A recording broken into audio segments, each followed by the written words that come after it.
নমস্কাৰ সকলোকে স্বাগতম জনাইছোঁ মোৰ ইউটিউব চেনেল শেৱালী অফিচিয়েললৈ।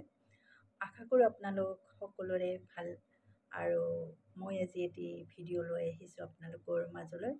আৰু ভিডিঅ'টো হ'ল ডিব্ৰুগড়ত থকা জগন্নাথ মন্দিৰৰ কিছু তথ্যৰ বিষয়ে ভিডিঅ' এটি বনোৱা হৈছে মন্দিৰটোৰ। আৰু সেই মন্দিৰটোত গৈছিলে মোৰ ল'ৰা, আৰু তাৰ পৰা বাবাই এটি ভিডিঅ' বনাই দিছে মোক, আৰু সেইটোকে মই আপোনালোকৰ মাজলৈ লৈ আহিছোঁ। আশা কৰোঁ আপোনালোকে ভিডিঅ'টো শেষলৈ চাই থাকিব, আৰু ভিডিঅ'টো ভাল যদি পায় লাইক কৰিব, কমেণ্ট কৰিব আৰু শ্বেয়াৰ কৰিব। আৰু যদি কোনোবাই মোৰ চেনেলটো নতুনকৈ চাই আছে ছাবস্ক্ৰাইব কৰিবলৈ নাপাহৰিব। আৰু শেষলৈ চাই থাকক, দেখিব গোটেইখিনি জগন্নাথ মন্দিৰটো কেনেকুৱা, আৰু তাত কিমান মানুহৰ ভিৰ হয় বা কেনেকুৱা ধৰণৰ পূজা পাতল হয় গোটেইখিনি দেখিব। আৰু আশা ৰাখিছোঁ আপোনালোকে ভিডিঅ'টো শেষলৈ চাই থাকিব। আহক তেন্তে ভিডিঅ'টো পিনে আগবাঢ়োঁ। Mintu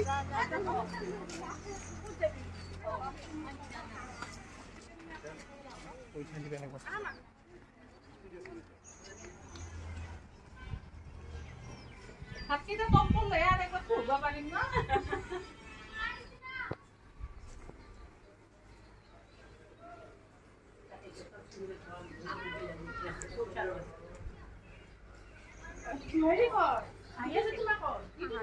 Ahi Asia.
Ay,